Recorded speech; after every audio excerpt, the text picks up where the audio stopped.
What is up, gnarly YouTube? Gnarly Bro back here with episode 2 of the channel. So August 20th was National Hazy IPA Day.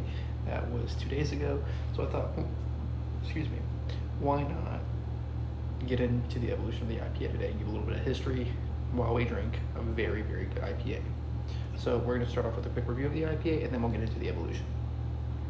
We have a free verse from the Virginia Beer Company. It's a hazy IPA. This is all Citra.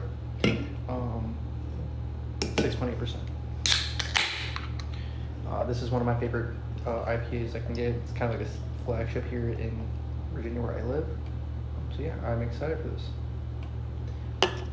Very heavy pour. Okay, didn't go over, but look at that gorgeous, gorgeous color. Head retention, beautiful. This is just perfect. Virginia Beer Company glass. Let's get into the smell.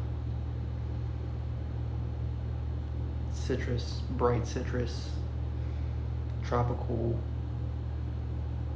subtle dankness, but it's not super powerful. It smells incredible. Cheers, guys.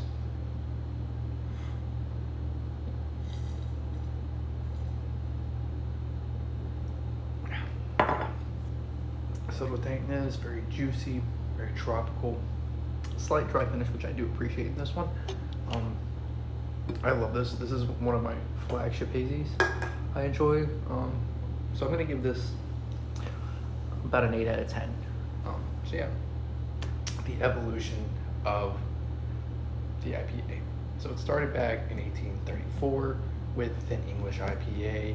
I've never had an English IPA. You don't see that style brewed pretty much ever anymore.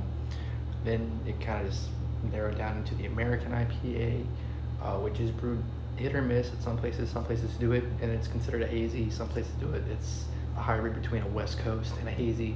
That's how I look at it. And then others just do it as a West Coast.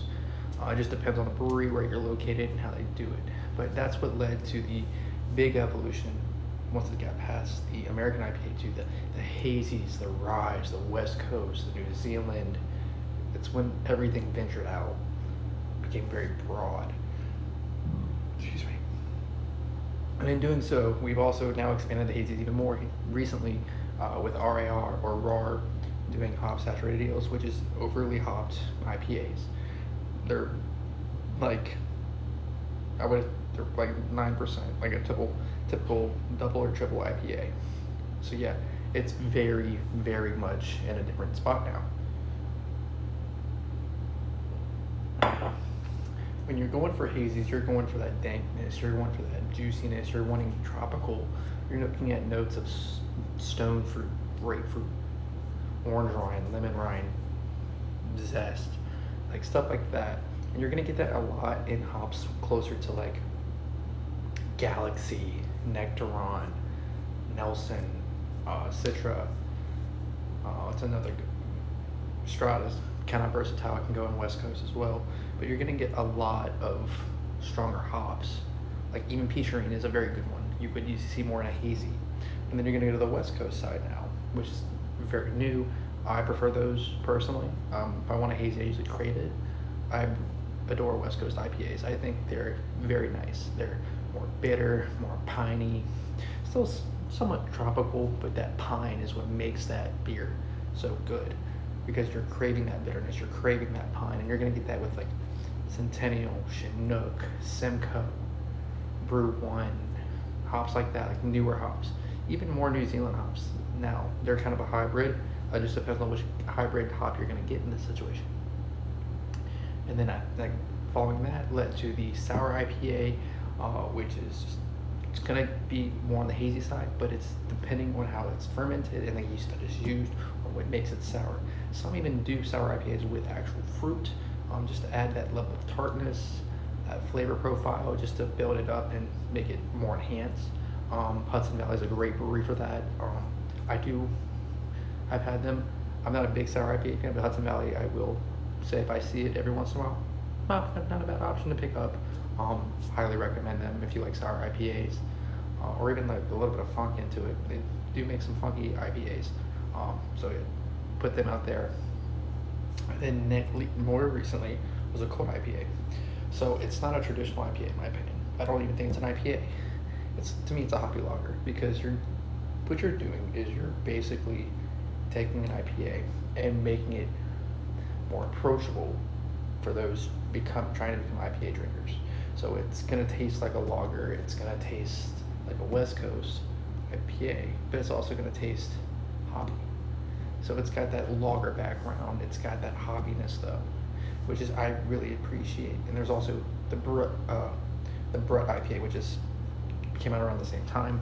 It's just more of a funky IPA, more like a aged IPA, I guess in a weird way, because I haven't had a Brut IPA, not really seen it before, but I do know it's very recent. But yeah, I will say this: I'll do a top 5 rankings of IPAs I like, and I think that will make it a little bit more understanding of what styles you're going to see going forward as well. But that is the evolution of the IPAs.